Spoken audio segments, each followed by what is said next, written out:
about it, the next step is to seek a judicial review of that legal stipulation, to the extent that the whole issue of dormancy fee or fees has been controversial, to say the least, right across the country.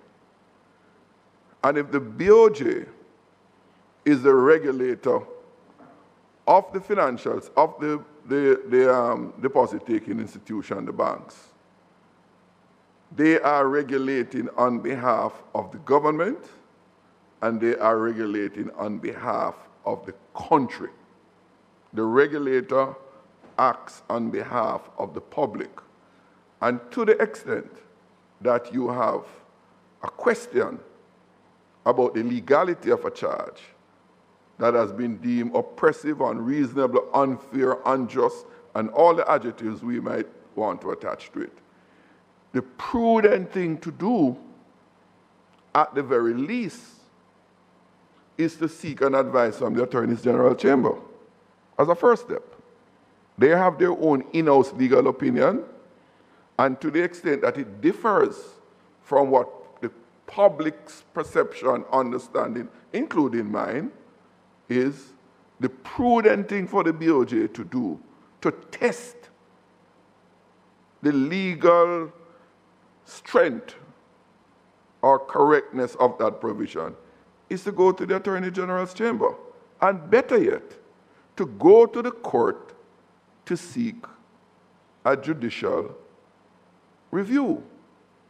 Now, the question I ask is the dormancy fee as it relates to a specific section of the Banking Services Act, namely Section 36 of the Banking Services Act, which is a duty of care provision, wherein it says in summary that the licensees of the BOJ have a duty to ensure that the monies placed in the bank for safekeeping are kept safe. The question of the legality of it is that the application, the unilateral application of the banks, unilateral application by a policy of their own, does not establish it to be a legal charge, because the fee diminishes the deposits which are placed in the banks for safekeeping. So, for example, as we know and many people have complained about, you put $50,000 in an account for savings. Mr. Jackson, one minute. I don't want to stop your train of thought, but I would want to ask, this matter is not before any court just now? No. Okay, continue. It please. was in cash. I know why you asked. Yeah, just continue. Continue. I just want to make sure. No, it's not. Continue, please. So what happens is that if you have $50,000, for argument's sake, any Jamaican or non-Jamaican, any account holder, the bank imposes a monthly dormancy fee of $500.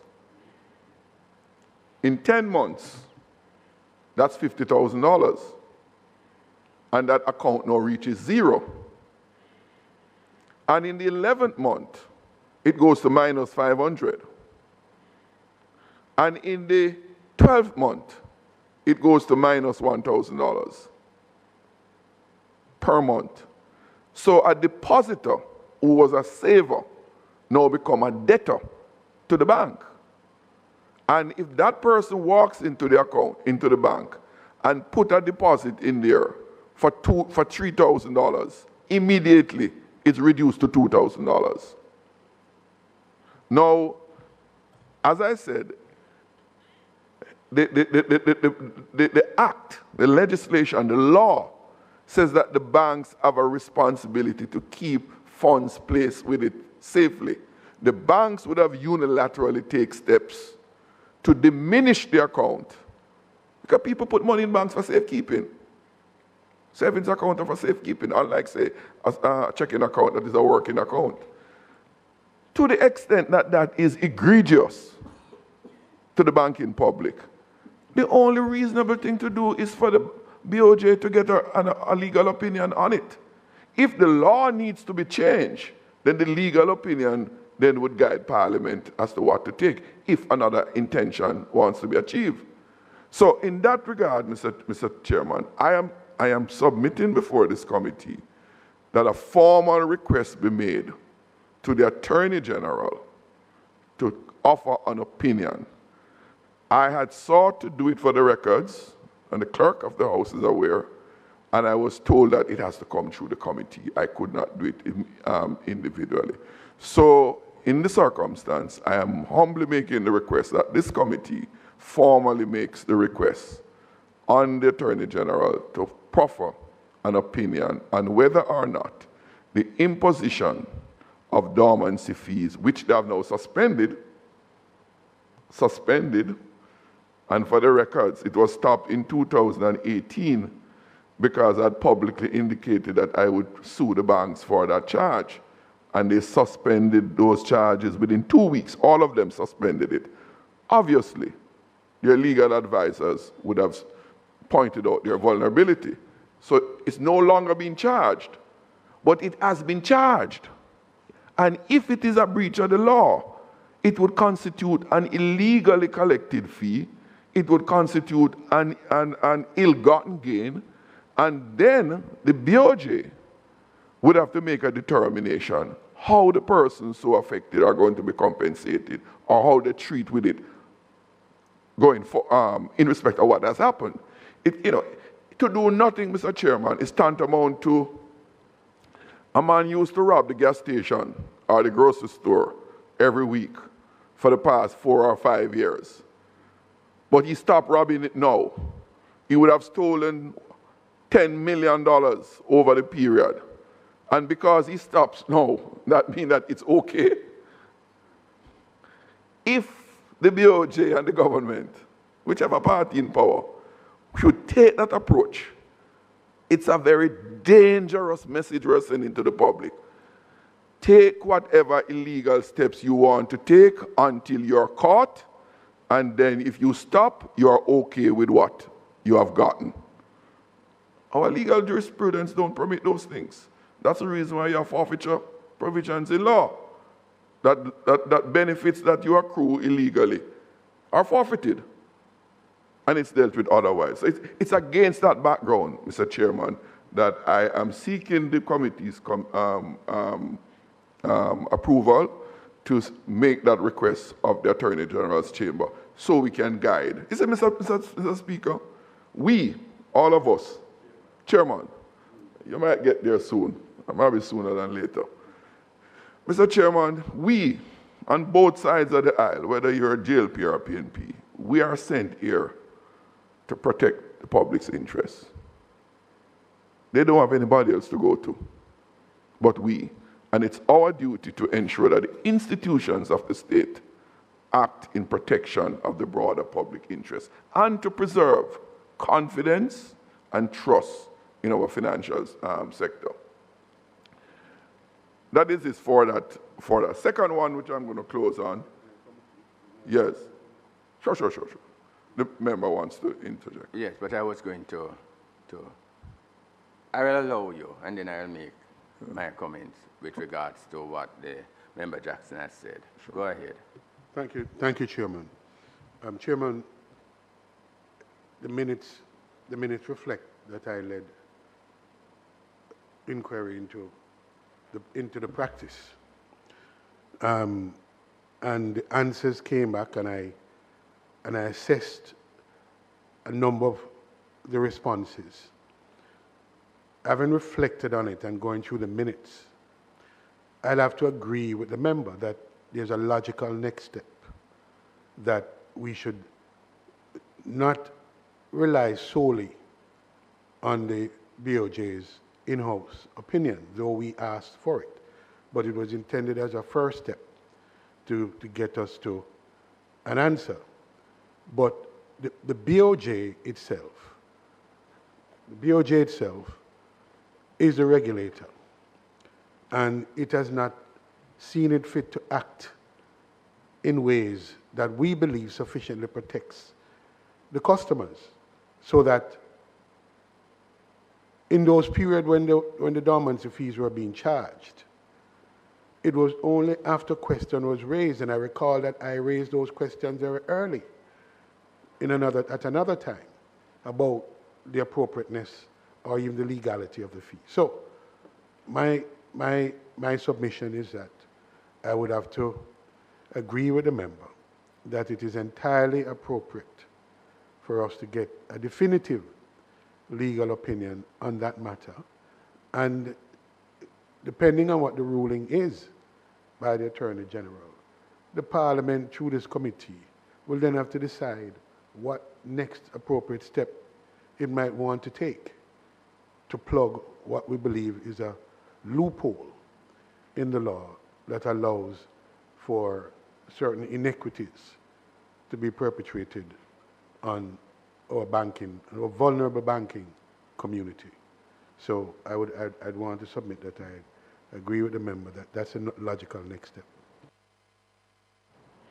Member Jackson, Yeah, just before you move on,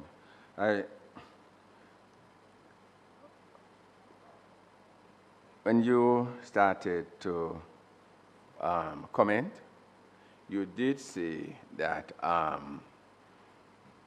the Attorney General may have an opinion and the BOJ may have its own opinion. Now, you went on to say that the BOJ, you're recommending, or you submit that the BOJ should have asked the Attorney General for its own legal opinion As a first step. on the matter as a first step.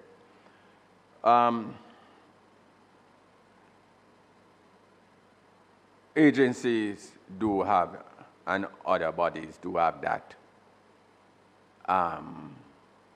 step that they may take, they don't have to. You would agree with me, right?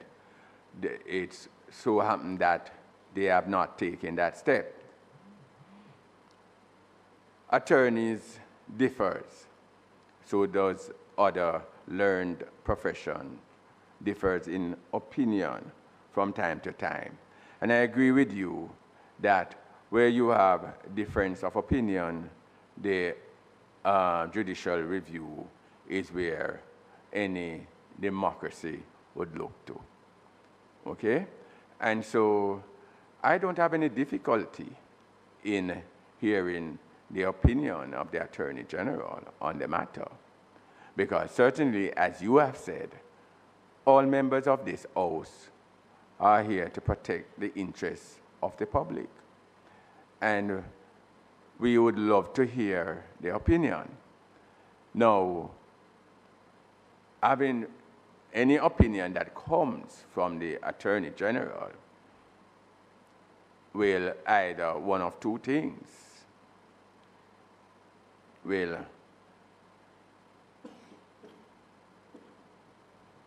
push the lawmakers, to make the appropriate amendment to the laws if that is something that comes in the opinion of the Attorney General.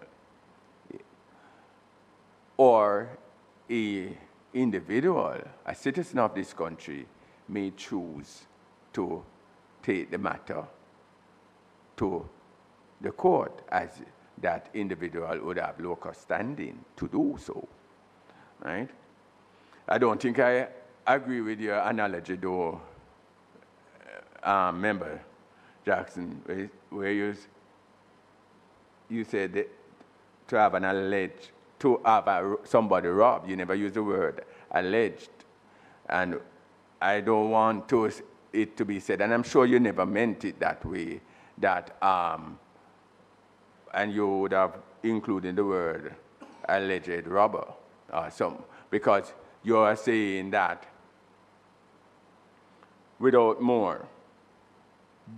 I'm sure you are not saying that the bank Let me make robbed. it easier for you, Chairman. Yes. I see where you have a concern. Yes, And please. let me withdraw what was said and Yes, restate it this way. Thank you. If someone was robbing a grocery store regularly over a period of 5 or 4 years, if they were robbing, which was against the law to rob, and they should cease to do so, the monies that they would have robbed, though they're in possession of it, we would not want to say it's okay for them to keep it. If Very well. they stole the money. That's a better way And the to analogy I made is that if the banks collected the dormancy fee in breach of the law, it would be equivalent to such a situation if it is deemed to be in breach of the law. You gave 2 scenarios. I think there's a third one. Civilian, member of the public, take the matter to court, or whether or not we seek legislative changes to convey what we want. There's a third option. If it is deemed to be in breach of the law, it's for the BOJ to enforce the law. That's the third option. But the second one, and Member Hilton made mention of it about taking the matter to the court. Chairman, we are elected as lawmakers. And where we have the power of the state, the power of parliament, we make laws, we change laws, and we do them in the interest of the public. This is one of those instances where it would be incumbent on the government to act rather than rely on them to make changes. But also of importance, Chairman, is that we wouldn't want to put that big onus on the John public. We wouldn't want to do that. Bear in mind, that the change that the Bank of Jamaica gleefully, in my mind, gleefully mentioned, I see it all through the minutes, that they have stopped charging the dormancy fee. The question of legality of it remains, because if they stop, they can always reimpose it. They can start at any time to reimpose it. And it's for that reason why it is imperative, it is urgent that we settle the question of the legality of the charge. And I leave that one there. Just one last thing before I go to the ATM machine, ABM, which is the second and last one I have to comment from the minutes. I never pulled up my minutes to show you that there's a correction to be made on page 5 on the third line. I don't think the word intended was terminal degrees. I think probably it's tertiary. Huh?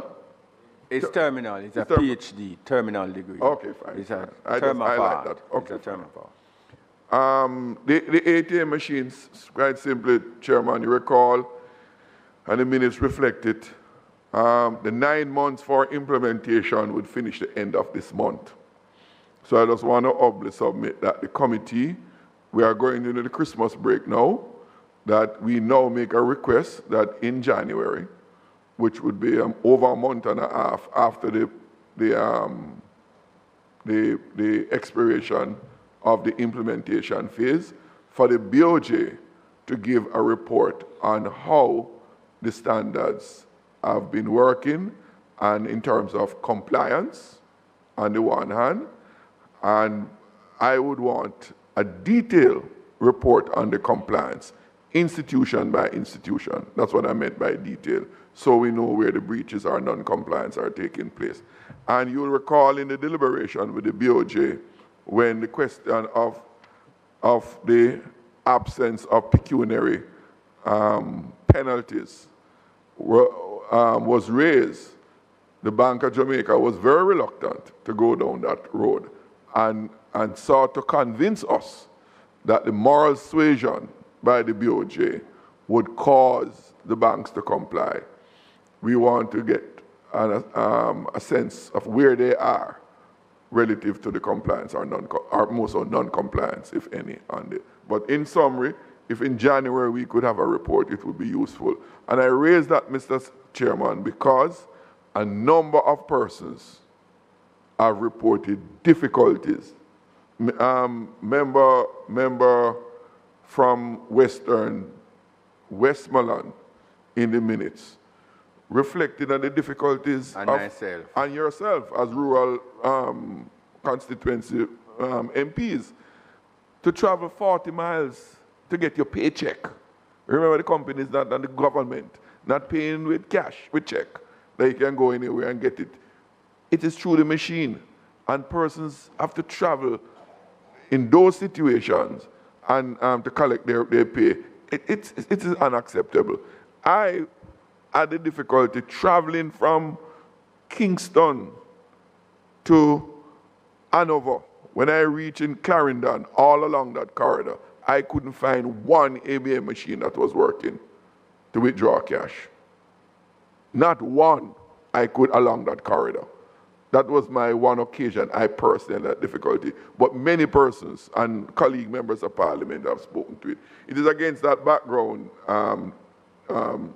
Chairman, that it is urgent that we make sure that we have optimal compliance with the thing. There are other issues, but when we deal with the report, when it comes, I will follow through on those on that occasion. Just a point that the last time BOJ was there, they did provide a detailed report. Up to then? Up to then. So I'll give it to them that they provide detailed report, and so we expect no difference from January. Fine. But I am one with you with regards to the challenges that persons in the rural spaces and the rural constituency face every now and then with regards to workable ABM machines. Of course, to be fair to the Bank of Jamaica, in their report to us, they concur with some of these challenges, and there was a recommendation that was being worked on with regards to getting more ABM machines in the rural space as it relates to the cost, the related cost to get, because it's quite expensive. And there was some discussions so with the Ministry of Finance. So when next they come with a report, we can ask them to give us an update as to those discussions, okay? Yeah. So when we write to them about the compliance, we can, I recommend that in that letter, we ask them to give us an update on the discussion with regards to getting more ABMs into rural spaces. In that regard, Chairman, and I saw in the minutes, the BOJ indicated the issue of vandalism and the safe location for the place. That's real. Nobody can deny that.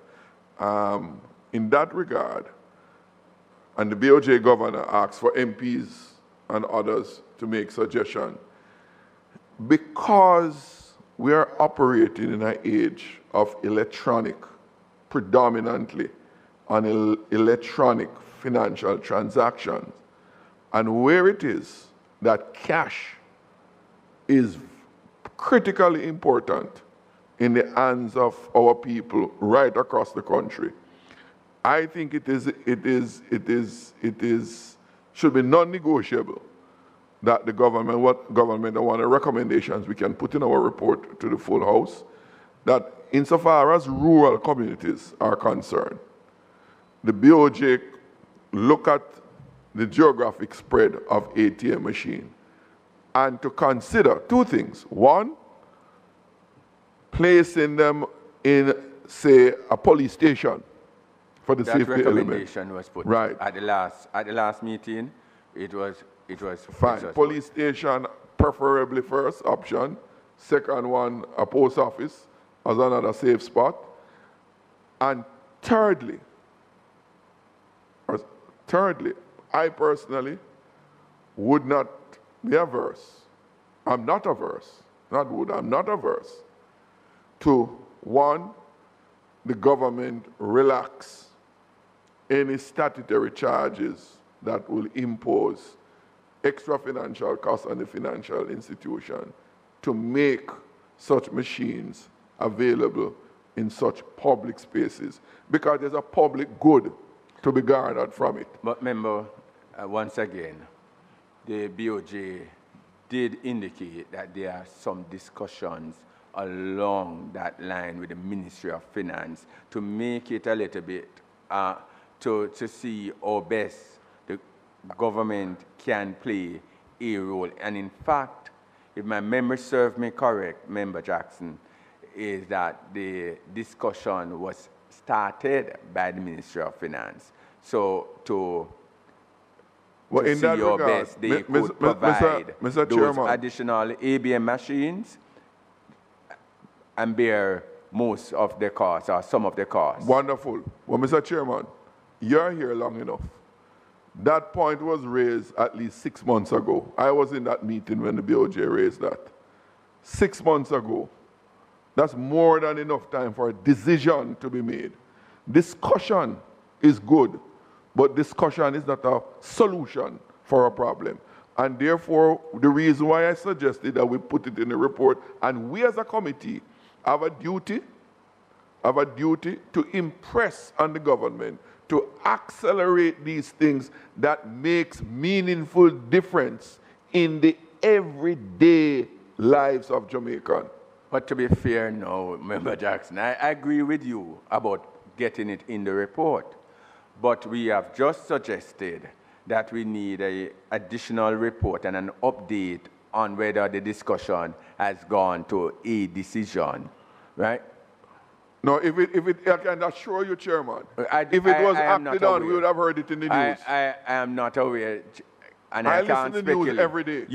But because I I'm can't waiting speculate. for some good You know, news. I will not allow for speculation at this moment. So I'm respectfully, member. We're on the same page, Chairman. We're on the same page. Let us allow for that to happen. We're on the same page there. Okay. But the other things relating to the ATM machine, when we meet in January, I will raise those with the BOJ.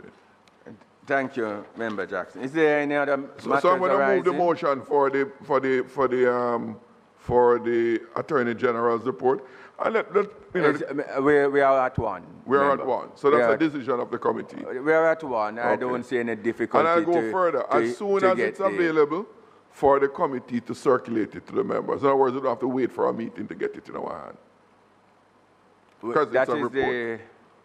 the usual practice, unless I'll take some guidance though, Member Jackson, because it's a legal opinion. So we can have discussion on it. Yeah.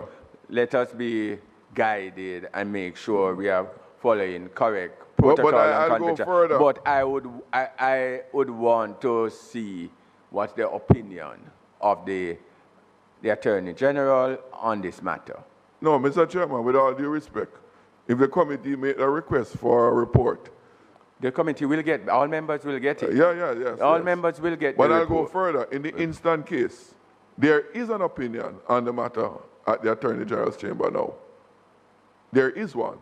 Because when I made the request as a member, I was advised by the clerk, right, that the report could not be made available to me as it had to come from the committee. So the work has already been done. Right. So I'm not debating that. No, I'm member. not just sharing that information. Right. I just want to make sure No problem. we follow due process. No problem. As you have mentioned. All right? Thank you, Chairman. Is there any other matters arising? There be no other matters arising. Can we move on to new business? Where's my agenda? Oh, here it is. So we invite members of the Planning Institute of Jamaica to join us in chambers.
Welcome, Dr.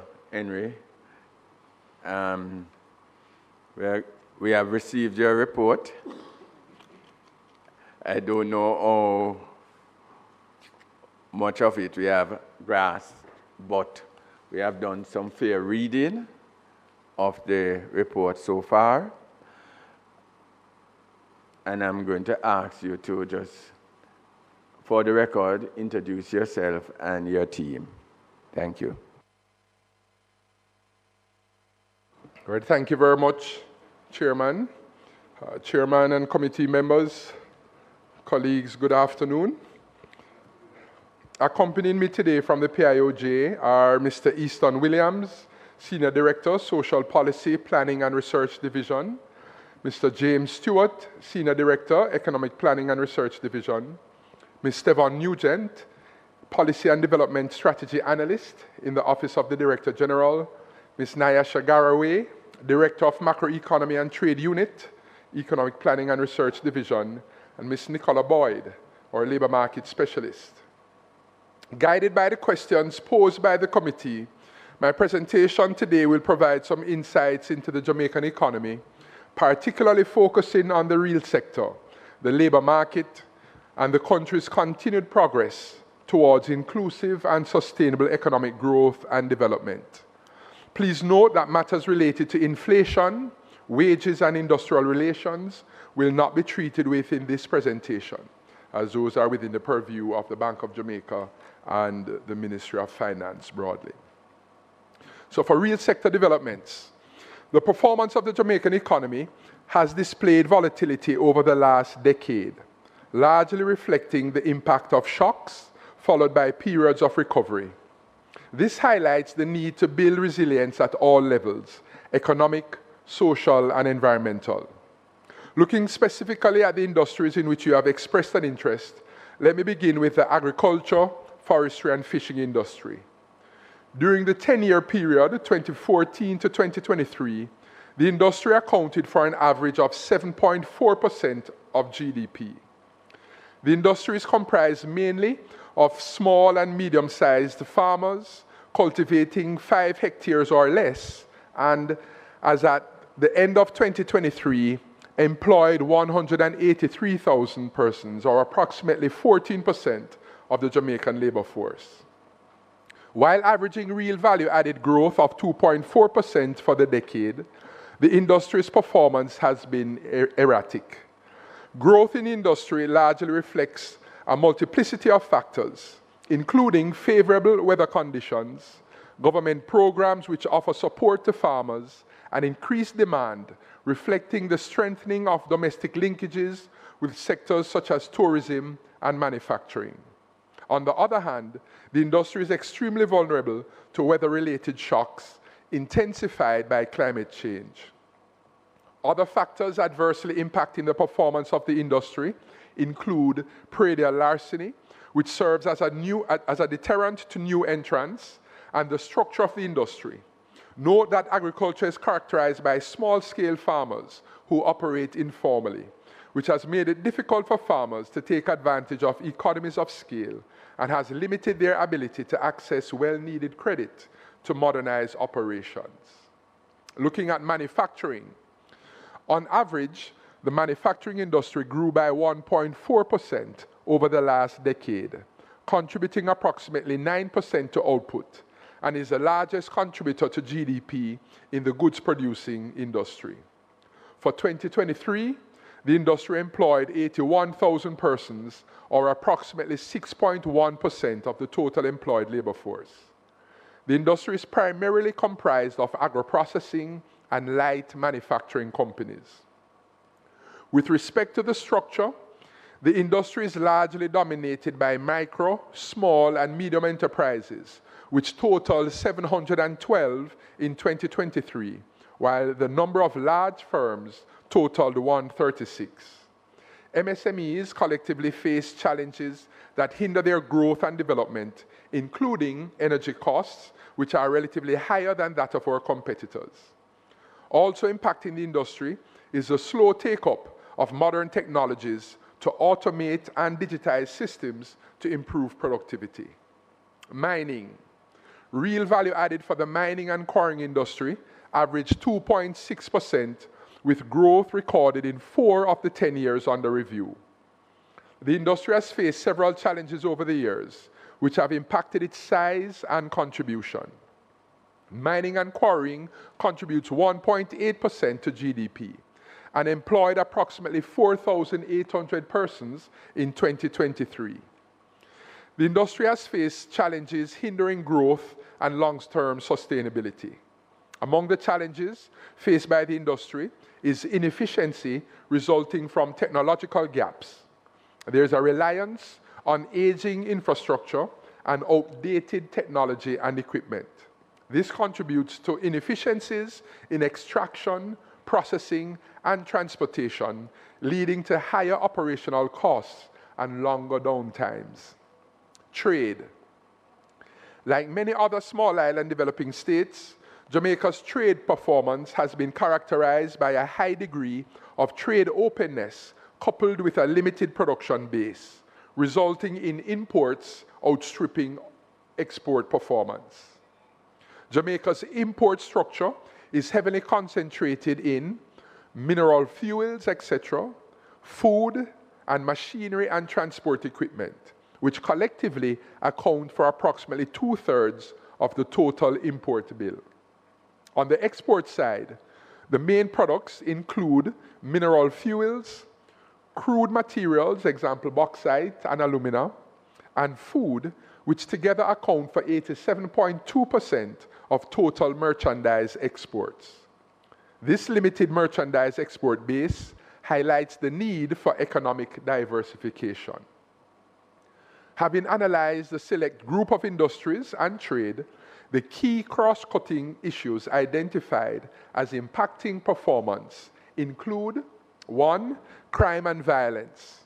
Crime and violence significantly hinder productivity across industries. According to an IMF November 2024 report entitled Violent Crime and Insecurity in Latin America and the Caribbean, a Macroeconomic Perspective, firms perceiving crime as a major obstacle experience lower productivity and reduced capacity for innovation. High security costs divert resources from capital investments, with smaller firms bearing a disproportionate burden due to their limited scope for resilience. This economic strain not only disrupts operations, but also undermines long-term growth potential. 2, climate risks and natural disasters. Jamaica is vulnerable to a number of natural hazards, including intense hurricanes, extreme rainfall events, droughts, sea level rise, and earthquakes. These and their related impacts pose significant risk to the economy and the population. Between 1940 and 2019, Jamaica experienced 54 storm events, that's tropical storms and category 1 to 4 hurricanes. However, the frequency of these events has increased significantly since 2000, with the number of storms passing by or directly affecting Jamaica in the 2000s being higher than in the 20 preceding years. In other words, the condition is worsening. Between 2000 and 2023, the effects of 19 hydrometeorological events, including droughts, resulted in loss and damage of over $136.3 billion, an estimated average of 1.3% of GDP per annum, with infrastructure and agriculture collectively accounting for almost 70% of that total. 3, infrastructure and logistics. The high costs and inefficiencies in logistics and inefficient transportation networks have made it difficult for Jamaican exporters to meet global demand in a cost-effective manner. In a 2021 assessment, the Inter-American Development Bank, the IDB, identified the need for at least an additional US $11.9 billion in spending on infrastructure up to 2030 to achieve SDG-related goals for Jamaica. Specifically, spending should be in the following areas: water, sanitation, telecommunications, transportation, and electricity. This expenditure is expected to catalyze the business environment, improve well-being, boost productive capacity, and support environmental resilience. 4, productivity.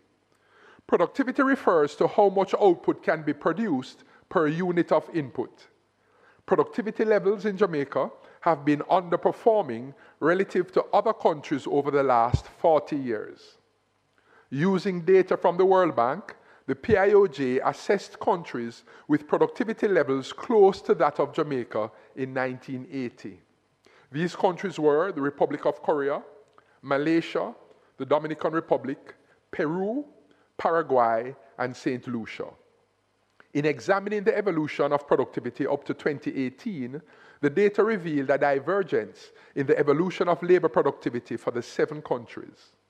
The labor productivity for the Republic of Korea, Malaysia, and St. Lucia were approximately 5 times, 2.5 times, and 1.9 times the size of Jamaica, respectively, by 2018, albeit similar in 1980.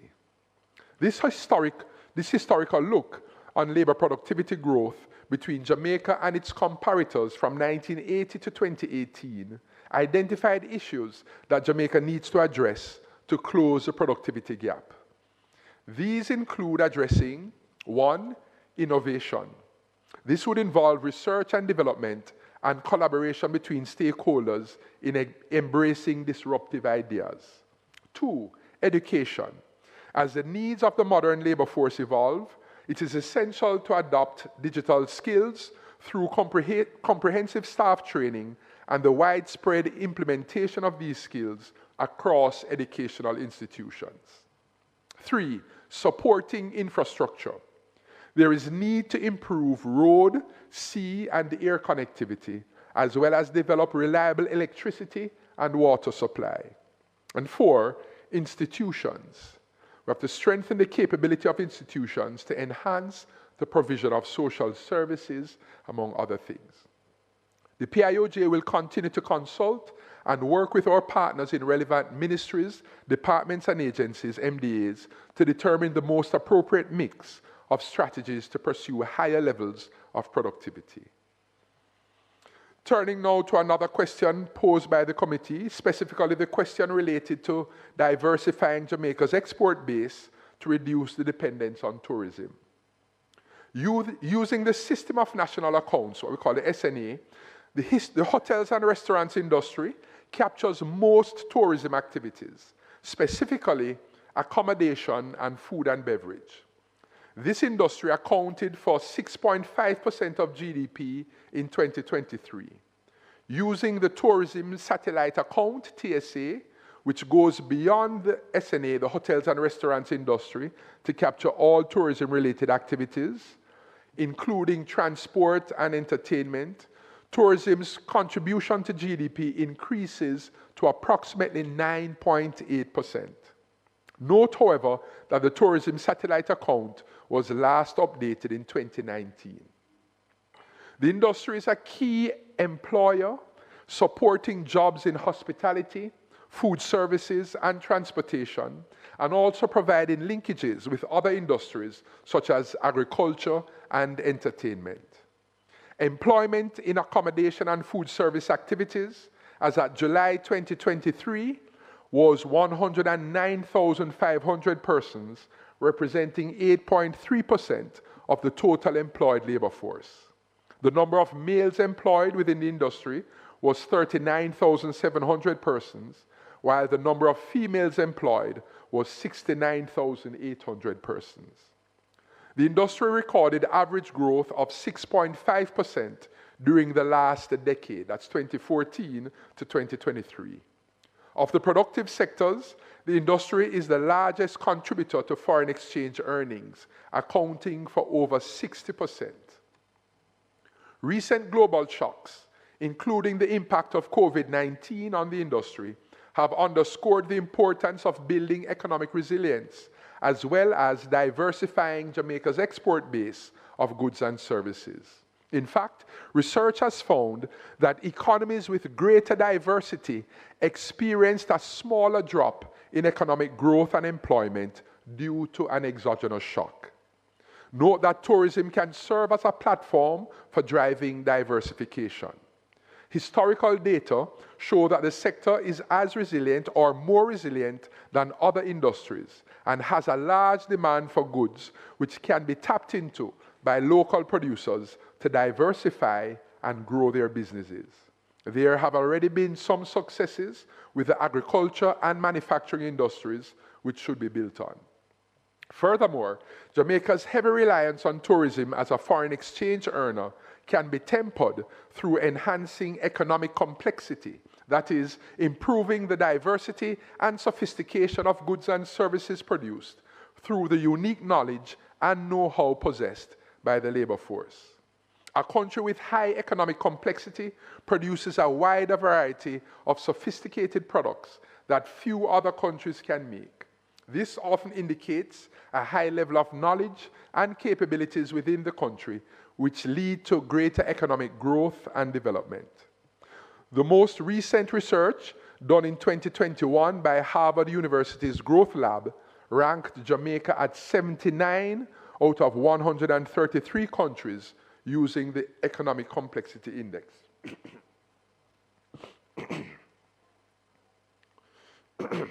The research team found that approximately 49% of Jamaica's overall exports were concentrated in travel and tourism, with the remainder of the export basket primarily concentrated on ICT, mainly BPO services, agriculture, and minerals.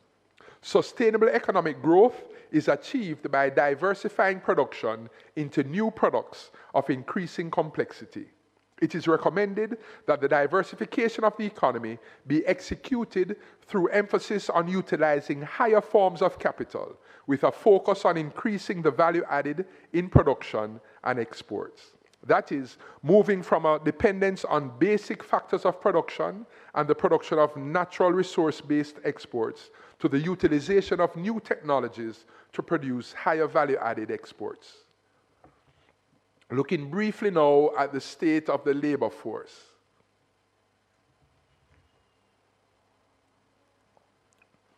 Over the past 5 years, October 2018 to October 2023, there have been positive strides within the labor market, reflected in improvements across several key labor market indicators. The total labor force increased by 3.2% to 1,377,600 persons in October 2023, compared with the corresponding period in October 2018. The expansion in the labor force can be attributed to a decline in the number of persons outside the labor force and an increase in the working age population, that's persons 14 years and over. The number of males in the labor force increased by 2.8% to 738,900, and the females in the labor force increased by 3.6% to 638,700 persons.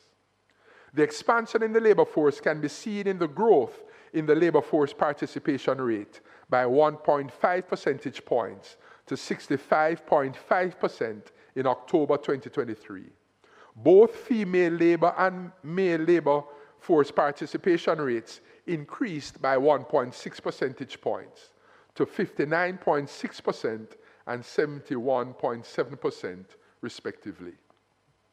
The unemployment rate declined to 4.2% in October 2023, compared with 8.7% in October 2018. Overall, the number of unemployed persons contracted by 50.5% to 57,300 persons during the 5-year period. The youth unemployment rate decreased to 12.6% in October 2023 from 24.9% in 2018. It is important to note that the Statistical Institute of Jamaica, Statin, revised the questionnaire for the labor force survey in 2024. This revised survey indicated that for July 2024, the labor force consisted of 1,461,600 persons. The employed labor force, as at July 2024, totaled 1,409,000 persons, with males accounting for 53.2% and females 46.8%. The unemployment rate, was 3.6%, translating to 52,600 unemployed persons. The male unemployment rate was 3.2%, and the female 4%. The youth unemployment rate was 10.4%. A related area that was queried by this committee was the need to meet demand for technical and specialist skills. The global labor market is experiencing a profound transformation, driven by diverse economic, technological, demographic, and social factors. This transformation is altering the landscape of the labor market, necessitating a shift in how the labor force prepares for their future careers. These forces are shaping the demand for specialized and technical skills, leading to the emergence of new occupations and altering the landscape of various sectors. Some of the factors driving the transformation of the labor market globally are technological advancements, climate change, demographic changes.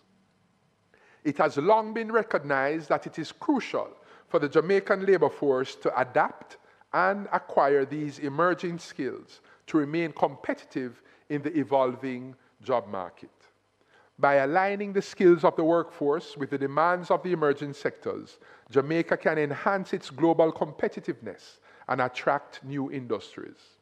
The rise of e-commerce and online platforms is driving demand for skilled professionals in areas such as digital marketing, web development, and cybersecurity. While AI and machine learning have increased opportunities for data scientists and software developers, advancements in robotics and automation are fueling demand for individuals experienced in engineering and industrial automation. Additionally, the increased focus on sustainable practices is creating new jobs in areas such as renewable energy, environmental management, and sustainable building design. The emerging occupations across various sectors share a common thread and points to the need for specialized and technical skills in the areas of digital literacy and technological proficiency, data analysis and interpretation, problem solving and critical thinking, creativity and innovation, communication and collaboration. Changing gears to the role of science, technology, engineering, the arts, and mathematics in stimulating economic growth. STEAM, that's science, technology, engineering, arts, and mathematics education, is an approach that aims to ensure the holistic development of learners by leveraging the complementary skills of STEM, that's science, technology, engineering, and math, and the arts to foster critical thinking, creativity, and problem solving.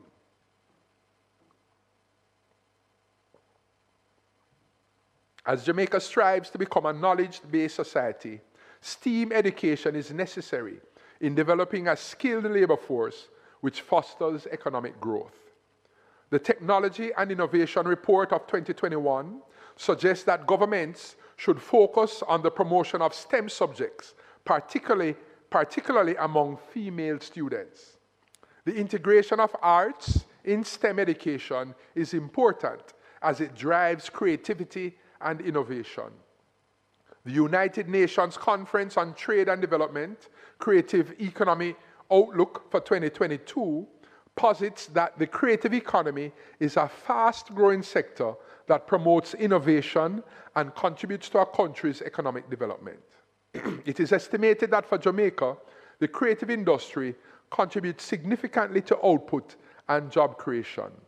Jamaica's vibrant cultural and creative industries are best known on the global stage for the success of its musicians and music producers. Festivals and the film sector are also burgeoning, indicating that the cultural and creative industries are a key driver for Jamaica's sustainable development. Jamaica has and continues to tap into diverse creativity and achieve greater recognition of the country's culture through technology. An ST&I profile of the country shows that Jamaica has made notable strides in its legal framework and has a range of operational policy instruments and institutions to support innovation. However, the country faces significant challenges in advancing its scientific, technological, and innovation (ST&I) capacity due to inadequate infrastructure, limited development of human resources, and insufficient funding. With respect to funding, the global average of gross domestic expenditure on research and development to GDP is 1.7%, while that for Jamaica is 0.06%. This relatively low ratio underlines the serious investment gap which dulls our potential competitive edge. So turning now to some and closing with some recommendations. Several considerations to broadening the country's economic base and addressing the major inhibitors to growth are: 1, the full rollout of the logistics hub and special economic zones, SEZs, to attract a variety of businesses along the global manufacturing and service delivery supply and value chain. 2, the development of a national digital strategy. That is, the creation of a strategy which encapsulates the infrastructure, architecture, standards, and protocols for harnessing technology towards improved analytics and business intelligence for the delivery of services to citizens. 3, improving human capital, which is to develop the capacity of the labor force through emphasis on education and training. This will strengthen the capacity of the labor force to adopt and adapt new technologies, products, or processes in the creation of existing or new products. 4, identifying opportunities across different areas, particularly in 1, the blue economy, that is, tapping into the potential of Jamaica's water and ocean resources. 2, the green economy, that is, the adaptation of an economic model while minimizing the environmental risks. And 3, the orange economy, or creative economy, that is, focusing on talent, cultural, and intellectual property. So in conclusion, we note that the Jamaican economy is characterized by significant potential and notable challenges across its key industries. The agricultural, manufacturing, mining industries, and the tourism sector demonstrate vital contributions to GDP, employment, and foreign exchange earnings, despite being constrained by structural inefficiencies, external shocks, and climate vulnerabilities. Emerging industries, such as the creative and digital economies, present opportunities for diversification and enhanced economic complexity, essential for achieving sustainable growth. To ensure long-term economic resilience, Jamaica must address cross-cutting inhibitors, such as crime, climate risks, productivity gaps, and infrastructure deficiencies. Emphasizing innovation, STEAM education, and targeted investment in technology and human capital is critical to fostering a competitive, future-ready workforce and driving growth in high-value, complex products and services. Moreover, prioritizing initiatives such as the logistics hub, special economic zones, and the national digital strategy offer a strategic path toward diversification and global integration. Through deliberate policy actions, enhanced public-private collaboration, and investment in sustainable and innovative practices, Jamaica can transition to a more diversified, resilient, and prosperous economy, fulfilling the goals articulated in Vision 2030 Jamaica, to make Jamaica the place of choice to live, work, raise families, and do business. Thank you very much. Thank you, Mr. Dr. Henry, and I see we have two members here who wish to ask us some questions. Myself have some questions, but I will allow Member Jackson to go first, since I see the light on his mic, the green light on his mic came on first. So, Member Jackson, you can go. You wouldn't miss without highlighting the color. Light, Mr. Chairman. But things ripe and mature when they are another color than green. You know, Chairman, when Dr. Henry closed, as he did, I smiled, because he closed with highlighting the provisions of Vision 2030. And as I went through, earlier glanced through and listened to the report, and then here at the end, I really smiled. Why, Mr. Chairman? Nothing in this report is new. We have heard of them before. The problems have been identified. The challenges have been identified. The areas we need to focus on for the economic growth and development have been stated before. And why I smile, Chairman, is Vision 2030, which was a bipartisan document. And I emphasize that because it's very important. It spanned two administrations.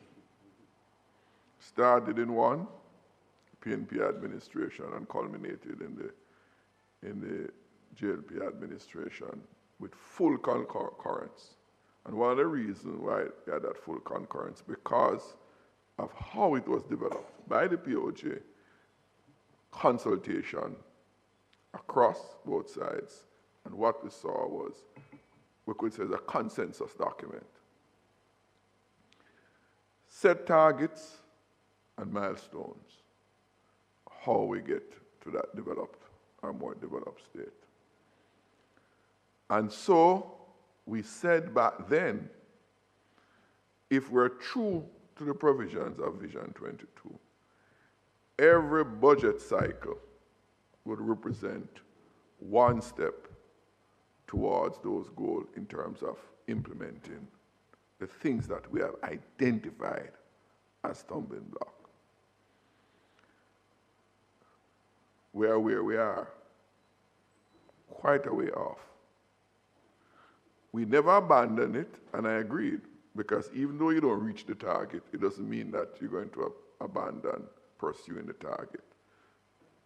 So we could adjust as we go along. But, Mr. Chairman, and I pose it to Dr. Henry, to what extent the budget, the national budget, is framed around what you have spoken about that need to do. For example, you emphasize investment in infrastructure. You set them out very clear. Those are quantifiable, they are measurable items. So much amount of road, so much amount of water you need to bring in the system, so much amount of electricity. It's not opinionated. It's real, it's measurable. Where are we in the budget process in prioritizing these? And the absence of that, Chairman, caused our people, the public, to become cynical of us as government when we taught the right things, which is what is provided in here, but they don't see a correlation in terms of what we do in the budget exercise. Because for governments, whichever side, budgets are the tool for realizing goals. So if we're really serious about it, and you know what is very, very, very, very distressing about it, Chairman, when we have fiscal targets our monetary goals. We set them and we make the changes to achieve them. Right? We set it and we do it. We are deliberate. Because of what the IMF wants from us. It's because the World Bank wants of us. But for our development, these things that Dr. Henry talked about, that we all agree on, they take back seat. And we remain in the state of underdevelopment and struggling to get there. So, Chairman, I welcome the report because it reiterates, but it does not shed any new light of where we are and where we need to go. And so in closing, I want to just ask, just in a way, Dr. Henry, you're the technician in all of this, and your team. One, have you been consulted and been a part of the budget process, knowing that you lead, not just the measuring? I don't, engineers will tell you that people tell them what problem they have, but their job is to design and implement solutions to solve it. You count the things which are happening in the economy. That's what is contained in the report. The unemployment rate, the employment rate, the this, the that, all of that. Fine, we know what it is. Are you the PIOJ? Could you give us a sense of how much the PIOJ, not you individually, but your organization, is integral in the budgeting process, given that the goals that we set here are national goals for us? Give us a sense of that, because that will help to inform whether or not we're really moving towards some solution, which is why we asked you to come. Thank you very much, Member, through you, Chairman. Thank you so much for your question and just the context in which you set the preamble, and pointing out that Vision 2030 is a shared document with the sort of bipartisan support and has enjoyed the type of continuity it has across administrations, which now, by the way, is considered by many as a best practice. So we've had consultations in the region, persons trying to say, how is it that you established a Vision 2030 that has lasted so long, that hasn't been interfered with, even with political change, that has such strong alignment with the SDGs, because we are now 97% aligned. That says if you implement Vision 2030, you are achieving the SDGs to 97%, considered best practice by many. And sometimes we don't tell our story as Jamaicans so well, but the truth is that's considered, very, very a strategic achievement in that sense. And I would use the opportunity to say, because there was maybe some misinformation recently in the public where people thought because it was said we can't achieve the Vision 2030 goals by 2030, the developed country status as intended as objectives outlined by 2030, that means then they are no longer relevant. And I'm glad that you, with your breadth of experience and say you would still go after those targets because they remain relevant. The truth is we have made tremendous progress. And it's important to say it because, again, relative to many countries, Jamaica had, just before COVID, we had 67% of the targets in terms of progress towards achieving SDGs.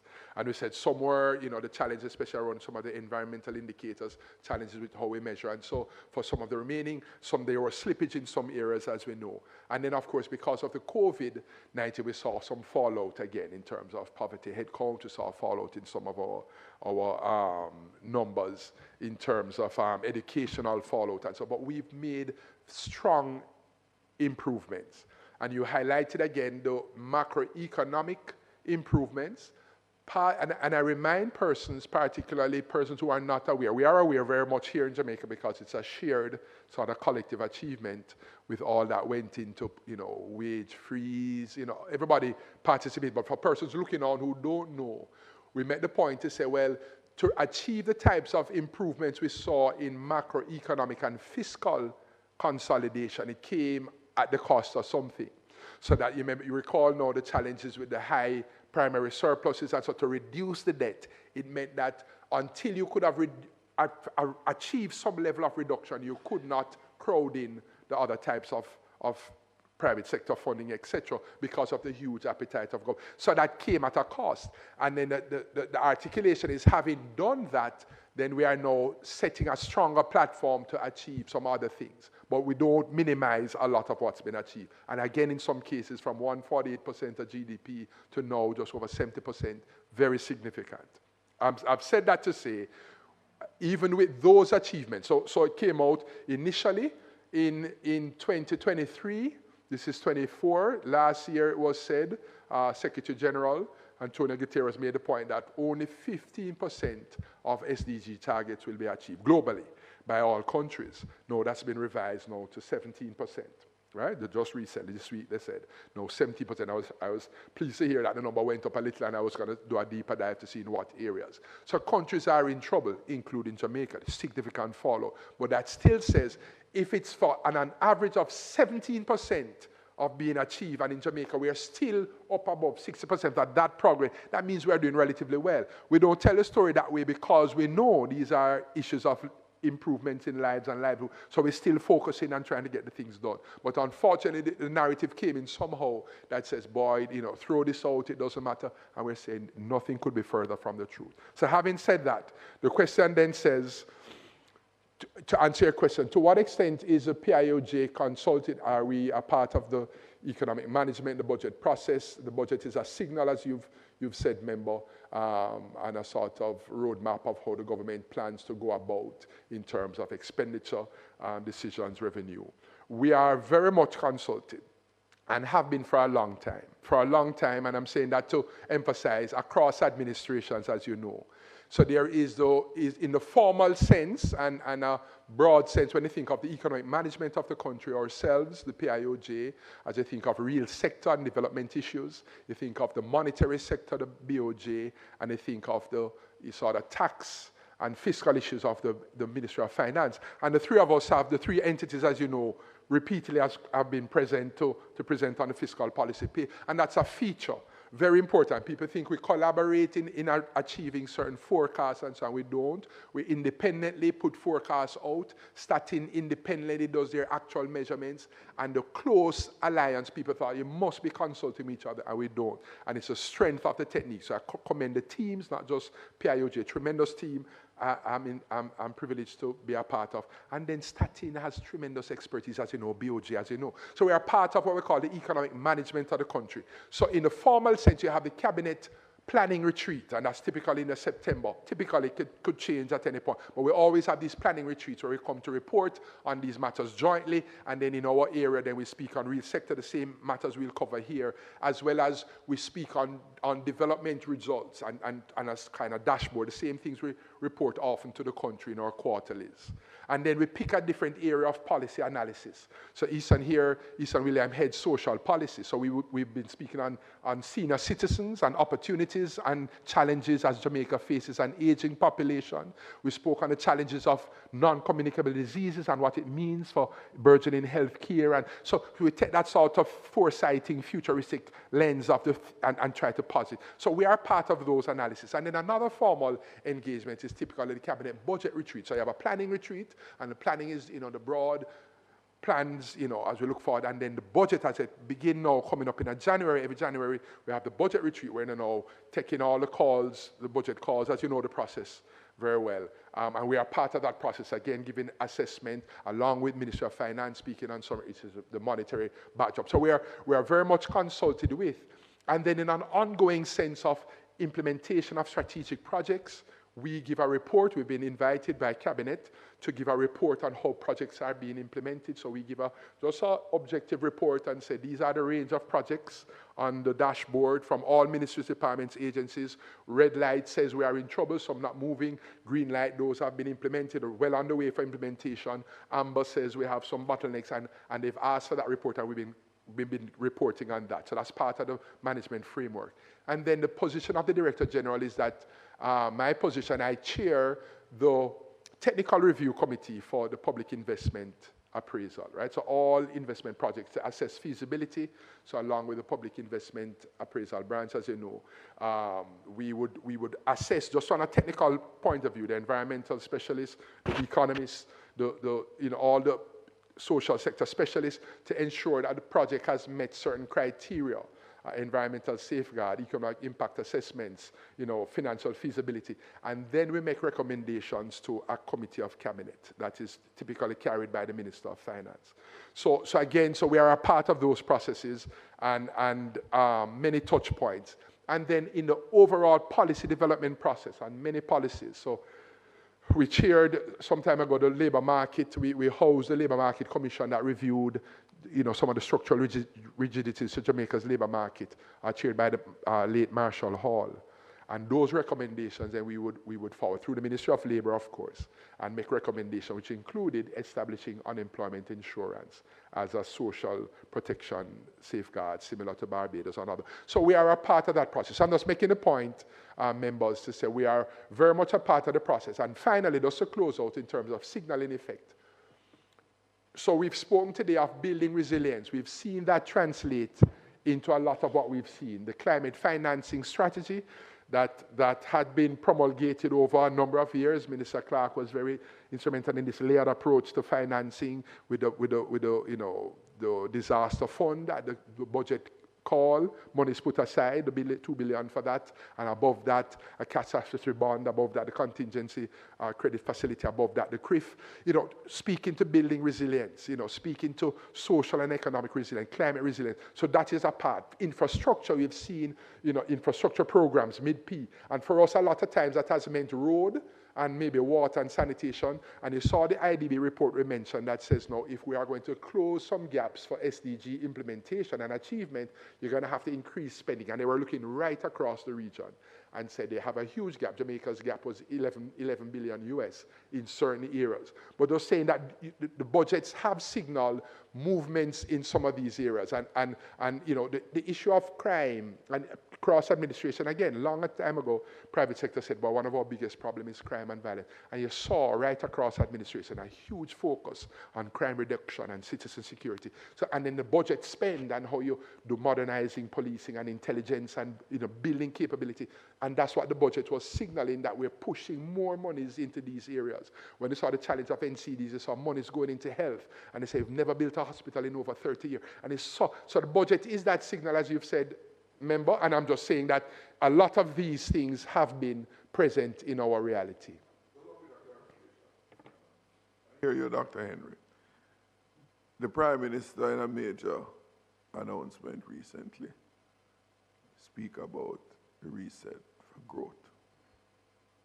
The growth rate over so many years have been significantly low. You can't have development into a developed state if you have anemic growth over the period. That is the final measure. So all that you have mentioned about that we have been doing well in, the bottom line is that our growth rate is terrible. That's a matter of fact, that's not an opinion. No doubt that's why the Prime Minister made that announcement recently about resetting to growth. So all the big reduction in debt to GDP, as significant as it is, we are where we are because we are not growing. And we are not growing because we have not been having the kind of investment in the sectors and the performance. If you invest and do well, the growth will come. The growth is not a magic. It's as a result of what is done. If they are not done, you're not going to have the growth. And we don't have the growth. So we know that regardless of what we're doing, we're not doing either sufficient or we're not doing it well.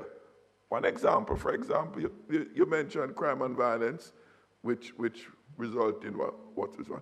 It's 4 or 10%, some number GDP costs for crime and violence in the economy. So if you reduce crime and violence, you can enable GDP growth. Yes, much have been spent in the security budget, but we still have the level of what we have. So spending is one. The Auditor General made some shift some years ago from compliance audit to performance audit, simply because the numbers adding up. on the paper is not enough, is how optimally are we spending the money that we have. So when I talk about budgetary allocation and so on, it's not just on the numbers, but also in the performance, because that is what really matters. And the bottom line is that whichever way we spin it, the growth is way, way, way, way, way off. So I just wanted to make that point. Or not? Yes. Okay. Thank you very much. So you're right, member. It is these matters are, and you know, as economists have to be careful. I was going to say they are complex, and we normally say we use that when we don't want to treat with. The reality is these are complex matters. So meaning what? You are correct that we have had, we said dismal, anemic growth rates. But then as you dissect that, as you break it apart and begin to look in what's been some of the challenge, and you're right, when you don't see the investments that you need, we speak about R&D, and typically people see R&D as residual. You have to run everything else, and then if you have something left over, you can put into R&D. The truth is, if you're really serious about this thing, R&D has to be. But for a long time, we've had a crowding out. 2008 financial crisis ended about 2012, led by the US and some of the larger economies. And they began to speak about an era of private sector-led growth with an understanding that, in recognition that many countries, particularly developing and emerging economies, were hamstrung by the types of debt overhang that existed, Jamaica included. And if you really needed the resources to move an economy, you have to rely on the private sector providing same. Well, in many countries, the context was because of the high debt appetite, that wasn't going to happen. So as you began to disaggregate that challenge of low growth, you saw things like, just as you've said, crime, but then another part was, it was the fiscal imbalances. And so we've done well in reducing the fiscal imbalances, helping to, what we call, right-size some of that, to facilitate greater levels of private sector mobilization, which has seen greater levels of public-private engagement. You've seen the sovereign risk on the country come down. So many things, and those are huge.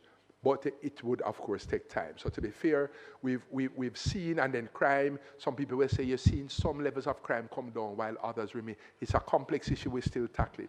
Not making the excuses, but making the point to say these are multifaceted issues, and we have been seeing some improvements in a number of hard cases where we have made some stride. And I think it's important to make the point. So as the Prime Minister has said, we've spent some time doing that sort of consolidation, fiscal right-sizing, and there's greater attention now to how do we generate high levels of growth with an emphasis on a number of things we've spoken here, infrastructure investment, productivity enhancement, etc. So I'm just making a point to say it, as you look at that complex, because somebody may say, to get discouraged now and say, boy, this don't make any sense. Many countries have come out of COVID-19 with even greater levels of indebtedness, and Jamaica is not one of them. Well, that says a lot. That says a lot.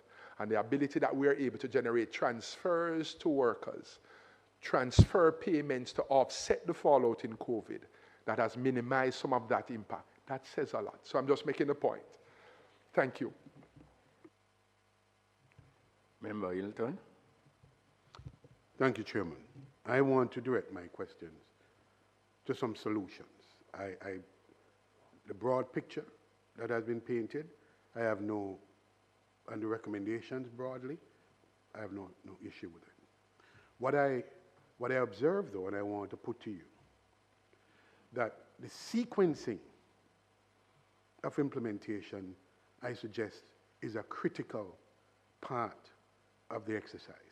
The sequencing, which immediately raises the question for me about data, the quality of the data sets, how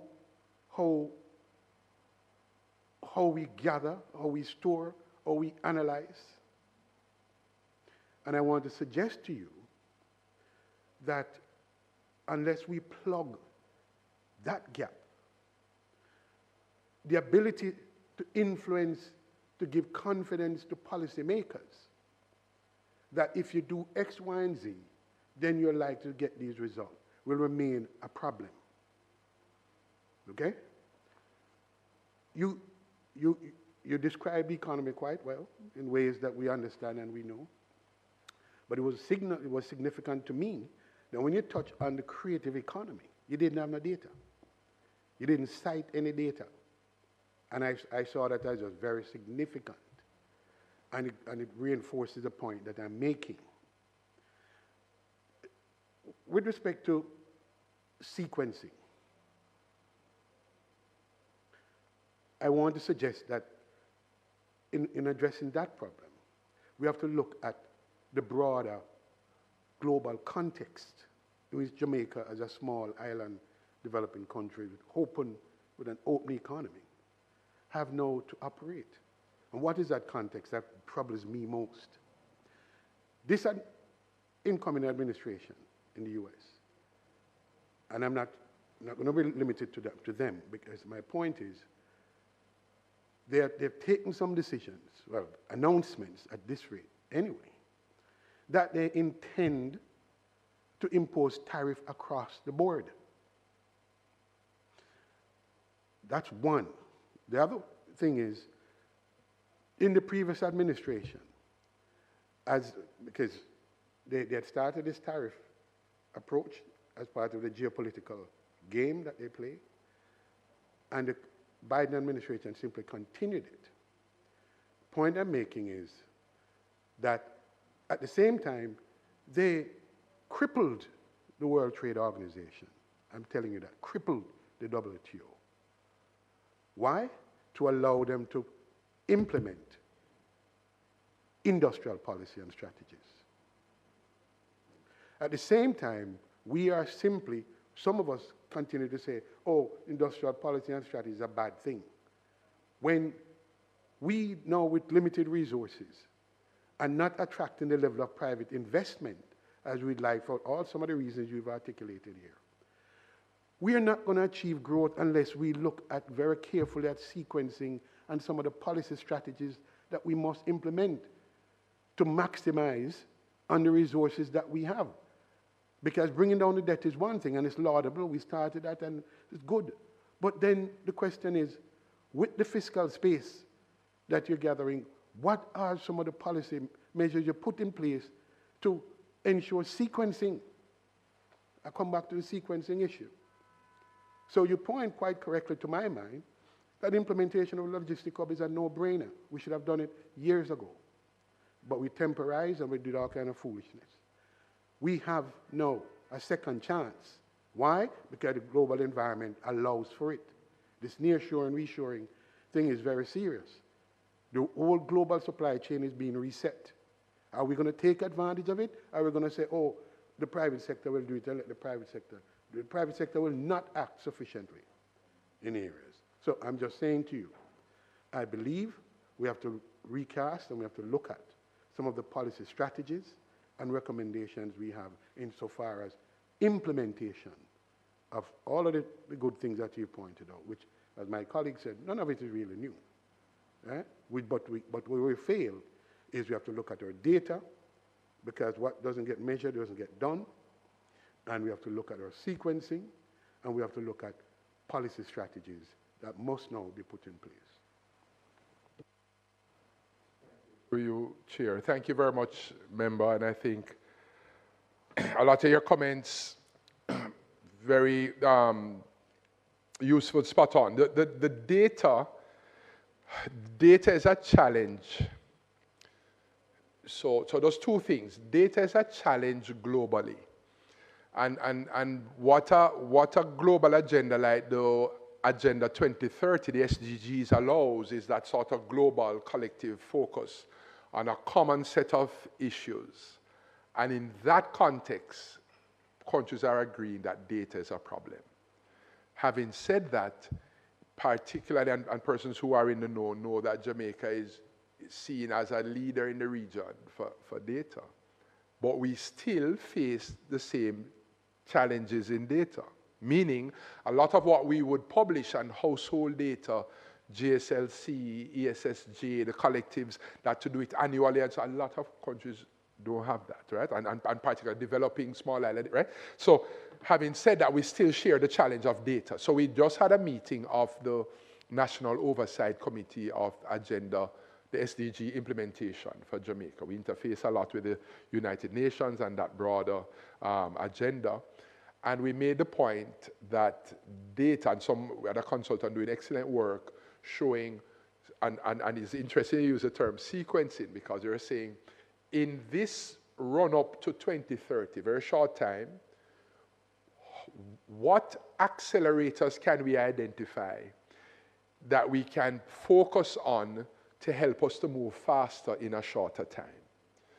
Meaning you can't do everything, you don't have the time, you don't have the resources, but everything, each thing is important, but the whole issue of prioritization comes up. How do you prioritize? And come back now to sequencing. And what that consultancy is doing, completing it now, very advanced, and they were sharing the results. Very, very good work. And it was showing some accelerators. One was technology, right? So you're thinking of, if we're going to focus on some things, what would help us to move in a faster way across a range of initiatives? So technology would be one. It would seem to make sense. And then they say in terms of human capital development, that makes sense, right? Right across. And those types of investment will help you to move faster. So it became important, just as you're saying. And I think it's important because when you look at in the range of need in terms of data, something like the creative economy, and you recall some years ago when we were trying to do secure transactions, you remember well, and you're the minister, and we're trying to drive the process of how do you securitize, how do you get intellectual property and lend against that for the creative industry, a lot of musicians, how do you monetize their skill and get lending? And part of the challenge was data. And they say, how do you quantify that? And the banks weren't comfortable. So it's a big problem. And yet people look and say, how do you and interestingly, the consultant who is very familiar with the Jamaican landscape and worked very well in data said, boy, it can't be about more resources for statin. Statin does a wide range of things. And yes, they need more resources, but you're going to have to do something else, right? Because of the types of need and so. So your point is very much taken. It's something that's on the radar in a number of ways. And I think as you speak of sequencing, we are in that headspace that says, what can we focus on? So a lot of the talk of the digital government and the digital agenda, we think very well placed, and it will have tremendous implications. We still haven't wrapped our minds fully around AI in terms of policy and how we're going to treat with it. It's not going to go back, it's here, right? It's not turning back, and so we have to embrace, but more needs to happen to say, how do you prepare as you look ahead in these spaces? But data is a challenge, it's something we want to treat with. Let me ask, I have a tremendous team here. Anybody else wants to say anything on data? Yes. One other thing, and I'm finished. I'm going to give a concrete example of my concern. We correctly point, and I say correctly because I've long felt it, seen it, and I've been articulating the need for this logistic hub because of the synergies and the connectivity and all the things that it brings. And I've often described it as the logistics-centered economy because it's a whole ecosystem. Well, let me say something to you. That, as clear as I am about that, I'm equally clear that unless we deal with the data question, we will not, and other countries are dealing with it. So when I look at our data, they are historical data. When we look at what comes out of statin, they are 2-3 years lag time. You can't run with, and even as you correct the point, to technology as the answer. That technology, to feed that technology requires real-time data. Real-time data. So I'm just suggesting that it is not sufficient to be relying on historical data. Real-time data must be a part of it because that's what drives logistics today. And technology is a frontier for logistics. So I'm saying, I'm just trying to focus the attention that we have to move beyond historical data and look at data that can give us some applicability, predictive with a predictive quality to it, or else we cannot participate fully in that logistic space, I suggest. So we work well with Statin as a sister agency, and to be fair, you're right, there's a lot of historical data. Some things are still impressive for them to be able to, in relative real time, labor force surveys, some of the household, and we've had those challenges where people say, you know, you're looking at household data that's 2 years back, you know. We still do, and they are trying to build capacity and build out, but there is still relatively a lot of good work coming out in terms of data, and we do forecasting, as you know, in some areas.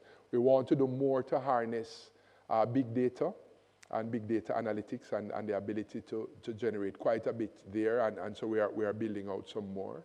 We've done well with our Data Protection Act, and again, the same point, in the context of generating more data, then how you treat with it can put you in, if you don't treat with it properly, opens up another. So we've been making advancements on the legal framework, as we mentioned here, and you know, so it is multifaceted, and we're moving on something, but your point is taken. Your point is well appointed and taken. Thank you. Yes, Dr. Henry, I'm from an agricultural constituency, and so forgive me if I'm not going to ask any technical questions with regard to the digitization of various sectors. But I take note that the agricultural sector is one of the best performing sector. And right. But I note also that we are importing, overall, we are importing more than what we are exporting. And that wasn't broken out in terms of, are we importing more agricultural produce than what we export? I would really like to know. And we have in a trade deficit, correct? And how much more can we do in the agricultural sector? And what kind of incentive you think can be directed in that sector? I heard you on, you know, what the government been doing that is good for the sector. But could you give me, in your opinion, what more could be done to drive that sector, since it is performing so well, and it is, I don't think it has maximized yet, it has reached its peak. So what else can be done? Thank you.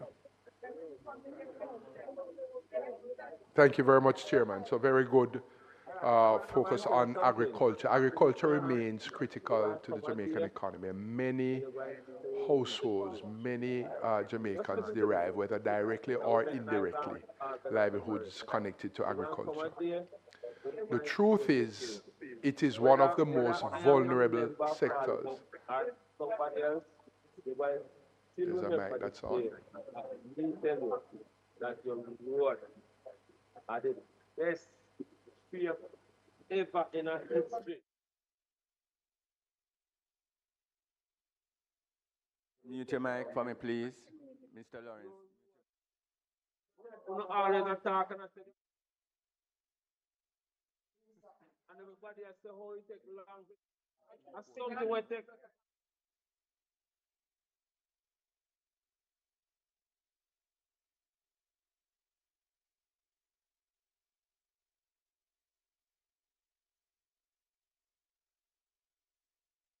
You would have got fixed, you have got fixed, and go back. How you can't fix it?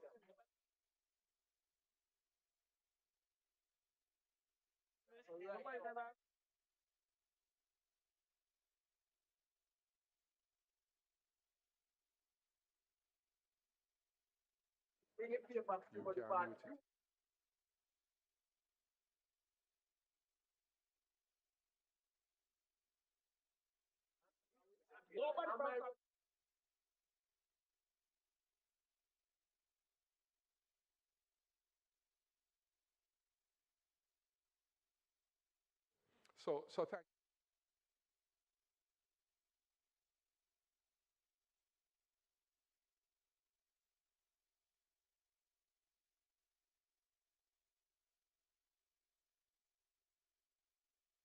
sectors, which means it is susceptible to particularly to climate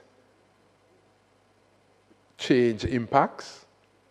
And then you have the other issues we've mentioned, larceny, some other issues there. But from a climate standpoint, so to answer your question, we import much more than we export. We don't have the numbers, we can get those numbers. Our food import bill in particular. So we've seen over many years measures to derive greater levels of linkages with the agricultural sector and tourism, because the hoteliers will tell you while they prefer Jamaican taste and flavor and probably they don't have enough of it, and in a manner that's most reliable in terms of quantity and quality. Right? So I used to be advising agriculture, you recall, some years ago, and we did this survey of Culinary Federation, the chefs and so, and they said we prefer the taste, but we can't be guaranteed. A little problem happened weather related, and so we don't get the supply, can't have the guests. Right, so we bring in, and so the food import bill. So that's one. So some of the things to improve the measure, the performance of the sector is climate smart agriculture. How do you reduce the sector to the type of vulnerability from a climate standpoint? How do you improve what we call protected agriculture, climate smart agricultural practices, resilient seedlings, the planting material that is not as susceptible to diseases, rhizome rot for the ginger. You can choose the different crops, etc. How do you do more greenhouse protected agriculture? We realized in the last episode of Beryl, not everyone dismantled their greenhouses, and those that did were spared and realized that there must be more for PR does too. So many practices there. There's still a high degree of informality in the sector, small landholders, and how do you try to incentivize formality and maybe the cooperative approach. So we've seen improvements. Larceny is a long-standing issue, and measures to try to build that type of resilience for the sector. We think that would be very important. In terms of the linkages with somebody says if you can improve and have guaranteed markets with your hotels, whether from a contractual standpoint, we've seen the mother farm, satellite farm concept work in terms of chicken and poultry production. With Jamaica broilers model, we call it, but the Caribbean broiler, different ones you utilize where those who take the offtake supply the small farmers with the material and the feeding, etc. And it works well. And so when Grace Kennedy got involved with the pepper mash facility in Hounslow, St. Elizabeth, and they had that chain, and farmers were guaranteed that if they did the pepper, they would take it off and provide the mash to give Grace Kennedy as input. So there's a model that works, and if it can be replicated to greater degrees. But there are a lot of issues that we need to do to improve higher value added in terms of agro-processing, moving up the value chain so that there's greater revenue, greater benefit to the sector. But I think you've rightly identified that's a key area. And so there's still a lot to be done, and I think we can better articulate around food security. We think looking forward in terms of foresighting and looking into the future and the scenarios, that's going to be a big issue. Water, irrigation, and food security is going to be a big issue. We can continue just as we have in our school feeding program, identifying a range of basic food items that are nutritional and you can grow here. And if you can safeguard those in terms of supplies for some period of time. So I think they are working and continuing to build that out. So thank you for that, but we think it's very important, members. Very direct question. What is the PIOJ's attitude and view on industrial policy?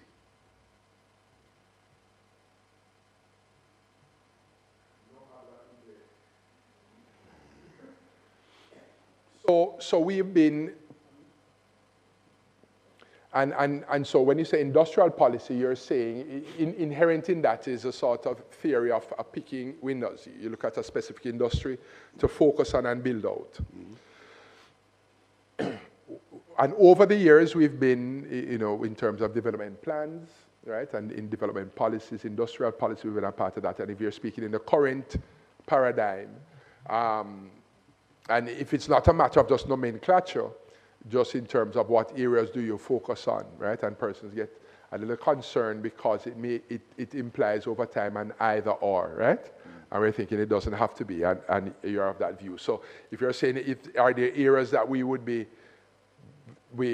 supportive of building out and even not even speaking in necessarily in terms of incentive policy, but just focusing on. In many regards, we are seeing a lot of that happening, right? So if you say we want to do more in terms of linkages in tourism, we want to see supporting agriculture, we want to build resilience and facilitating development partner assistance, international to do that. So we've had that sort of, but generally we tend to, as we look forward to see in education as a priority, right? If you say, because of the challenges with health care and the costs that we foresee because of NCDs and the lifestyle diseases, etc., health care. So there are sectors that we would say. So we wouldn't say it's an industrial policy per se, no, but then we would say, yes, there is a place for saying the emphasis. And certainly as we look to accelerate, then the need to drive productivity will come back to education and training. And so where policy and program will drive productivity, so that's just where I was closing out, then we would support, right? That. So in terms of sectors in the digital space, we think that's going to be important.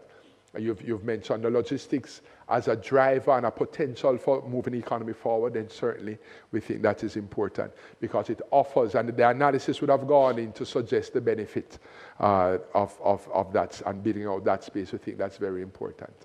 So in that sense, we say, we have no issue as you look at, and there's that sort of informed decision around emphasizing a particular area and sector, then we will be in agreement. That is why my emphasis on sequencing and data, because unless you have those, right, and there's a comfort zone there, you are constrained to enter into this whole discussion about industrial policy and strategy, because the targeting is to make informed decisions. Thank you. Thank you, Dr. Henry. It doesn't appear that we have any more questions for now. But we want to thank you for your report and the way you went about expanding it, putting some more meat to the report.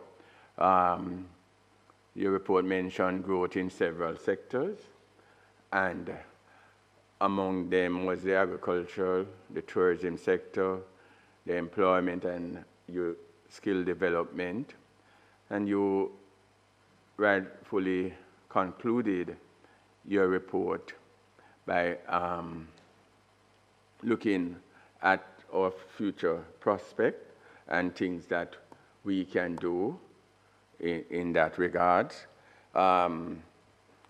It was very welcoming to hear that the PIOJ do take part in the budget process, and the way you detail it, it seems as if it is a continuous thing and it started more than 10 years ago, per se, in terms of all the PIOJ being participating in the budget process. I want to thank your team because I know that they would have contributed to the report. And so from all of us here, we thank you and wish you well. We want to take this opportunity to wish you well for the holiday season that is coming up, and wish the members of your team here and back at the office all the best for the Yuletide season. And so we are looking forward to seeing you again. We always look forward to see. Yeah, I realize that, member. I realize, you know. And so, thank you very much, and all the best. Thank you so much, Chairman. Thank you so much. All the best to you. Thank you. Thank you.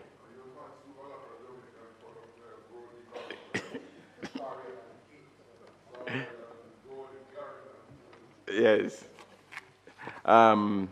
Members, we are at any other business.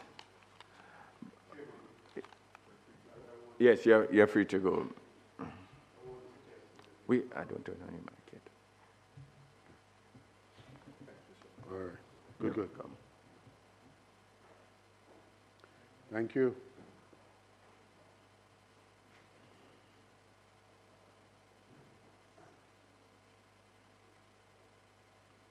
Thank you very much, Dr. Henry and your team. Go ahead, member. Thank you, Chairman. Chairman, I've given some thought to the agenda for this committee.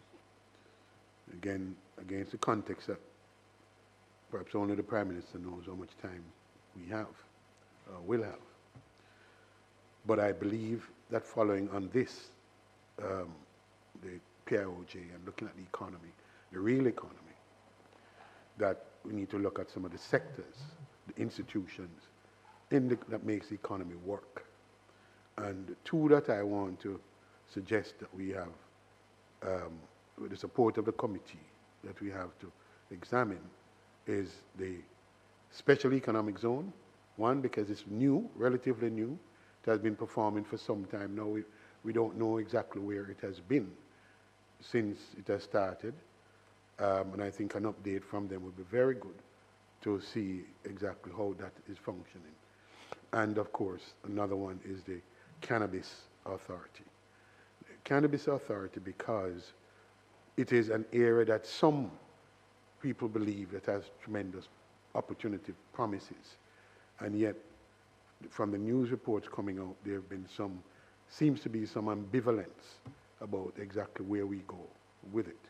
So I believe, from my perspective, we could have those two to really come and say to us what is the thinking, what's the strategy, how they see the sector functioning.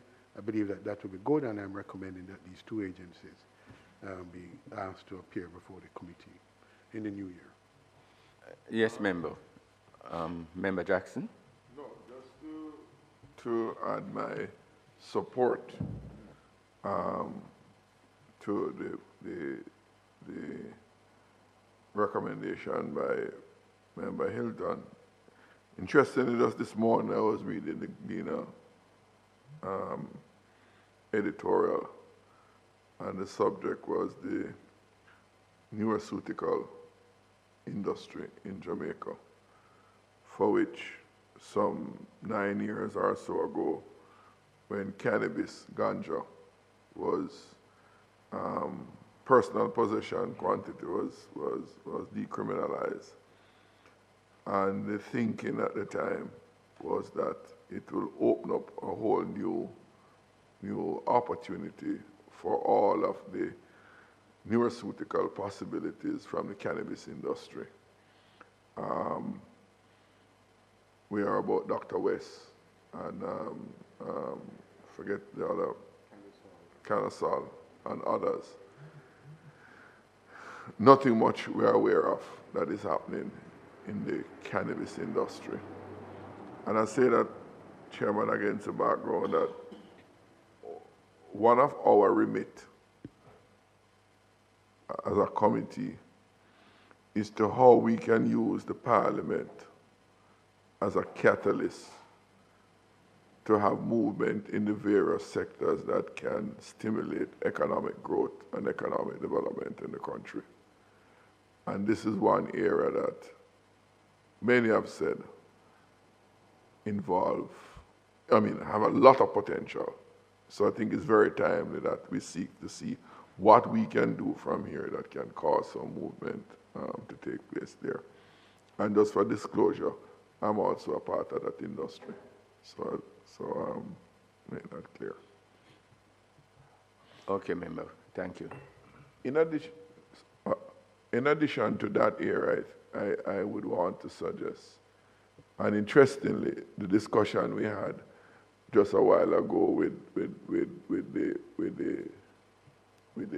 PIOJ, domestic agriculture. The mining sector and the challenges or impediments being faced by these sectors. What are they? We as a committee have to hear from the players in the sector.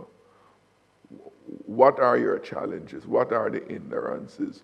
How can they, what would they want to see done that can spur movement in that area? So I think we need to look at that sector. There are entities that we can invite. RADA is one. The Ministry Central itself, the Farmers Association, agro-processing entities. Again, that came up in the discussion a moment ago. The nexus between agriculture on the one hand and agro-processing on the other, how they drive each other and in their own sphere. There's some agro-processing that might include importation of some materials. Some of them, all of them are produced, or most of them are produced locally, that can help to drive the agro-processing industry. And also the small and medium-sized manufacturing businesses. Everywhere in the world, basically, we hear that small and medium-sized businesses are the greatest contributor to economic growth in most countries, even in the United States. Small, medium-sized businesses. I just share with the chairman, one day I was at a garage on a Saturday. Small business, they do front-end work. And in that enterprise, they employed about 6 or 8 persons.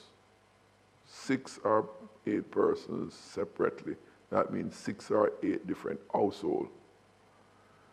And when you look at the income impact from that one small front-end alignment business, and then you look at large enterprise with a $300 million US investment, I was familiar with one that the calculation was that you employ about 400 persons. Huge amount, but it's only about 400 persons you'd employ. 400 families out of that huge US investment. But out of that little small one, you imagine the multiples of those, how much it impact the economy. It's a general economic theory, not theory really, but reality. So I say that really to emphasize the point of how crucial it is to look at our small and medium-sized businesses. What are their challenges?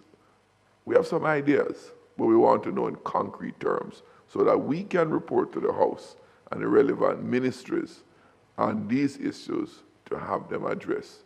So again, we can fulfill our mandate of the committee to help to nurture or to stimulate greater economic activity and greater levels of production in the country.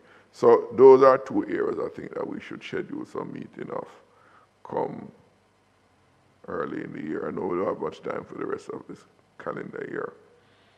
But and Mr. Speaker, with all due, keep on calling Mr. Speaker. I talked some things in the next dispensation. And it can happen before the next election, you know, so that's a possibility. Go ahead. Yeah. Go ahead. Mr. Chairman, I look at the report that Parliament sends out every week to give schedule of committee meetings. 1 and 2 committee meetings in a week. So there is ample space. I know of a time when we're having committee meetings right through the week, Tuesdays, Wednesdays, and Thursdays. Only time you don't have Wednesdays twice for the day is because the House is sitting in the afternoon on a Wednesday. So Wednesday morning, Tuesday morning is generally for PAC, Wednesdays routinely PAAC, Wednesday afternoon, and Thursday. Least preferred, because I will be in my constituency office today.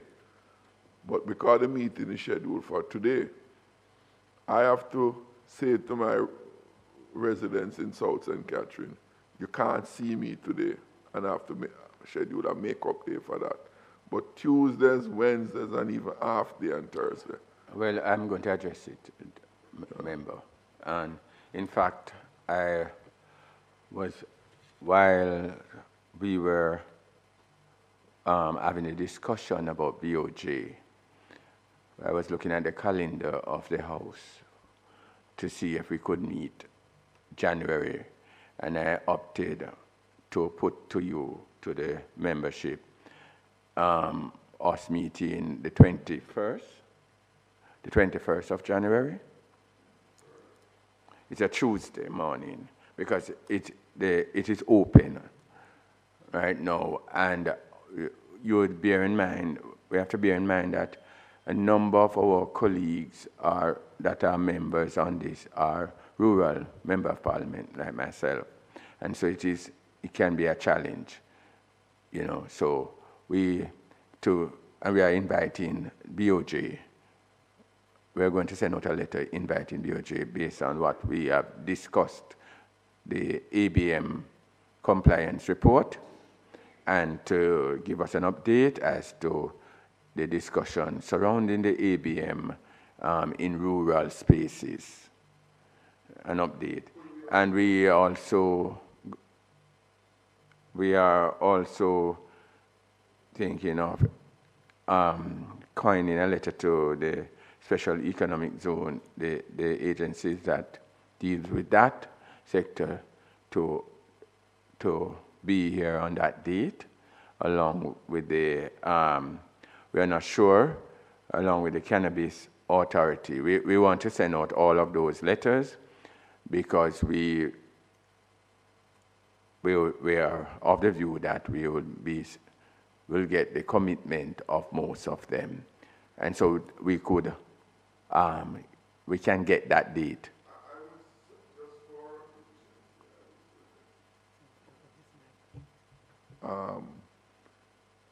Small and medium-sized businesses fall under the Ministry of Industry and Commerce, which also is the Ministry for the Cannabis Licensing Authority.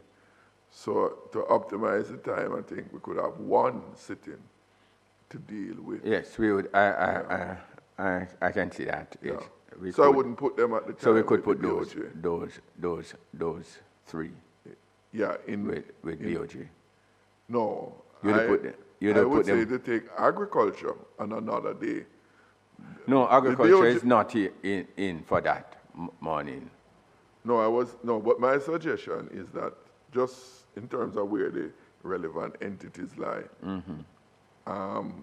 for the domestic agriculture issue, it's Ministry of Agriculture and its agency, which is RADA, and we'll invite like the Farmers Association, what's the name of it?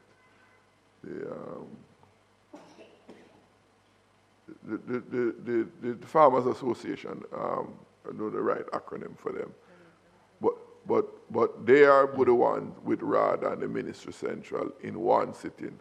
And then which date are you suggesting? No, we can come up with the date, just how to lump them together. Yes, that's how I have it here.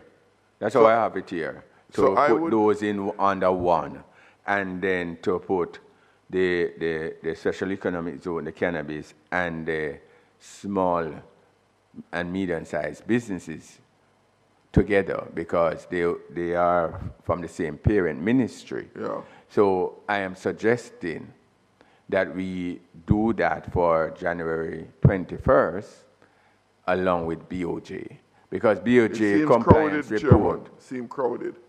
BOJ, Or you just think we should just do BOJ? yes, because For the the Ministry of 21st. All Industry right. and Commerce is a lot. You have them together with cannabis, small and medium-sized businesses. The logistics entity falls under that. Is that So we correct?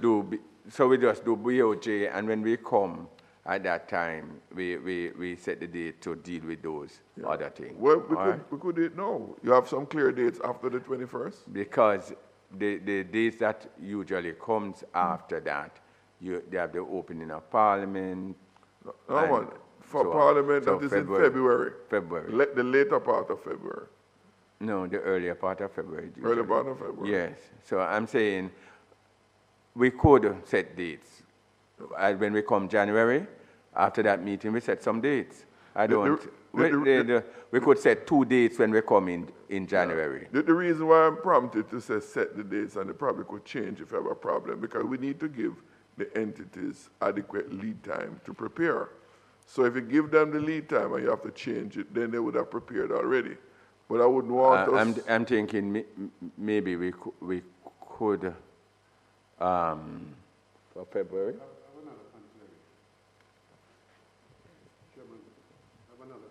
Yes. Thank you, Chairman. I understand my colleague and where he's going in terms of sequencing and pulling the ministry and its agencies together. What I would say, though, is that ministries and agencies don't always have the same time schedule, because it's a traveling ministry where the leadership of that ministry many times are moving around. And we'll be lucky, I think, if we're able to organize and get all of them together in one sitting. So my suggestion would be that we notice them and then see what comes back, right? And because my own view is that BOJ, important as it is, I think the focus now has narrowed significantly to around the ABM, how that works, and so it's really a... So you want to go back to what I had suggested, you're thinking? I would want us to consider just sending out the notice and let them respond and say, oh, you may get different kind of responses. Oh, very well. I will do that, all right? So the date of our next meeting is January 21st? In the morning. In the morning, all right? 10 o'clock? At 10. So can we have an adjournment of this meeting now? So moved by Member Hilton, seconded by... Yes. All right. This meeting now adjourns.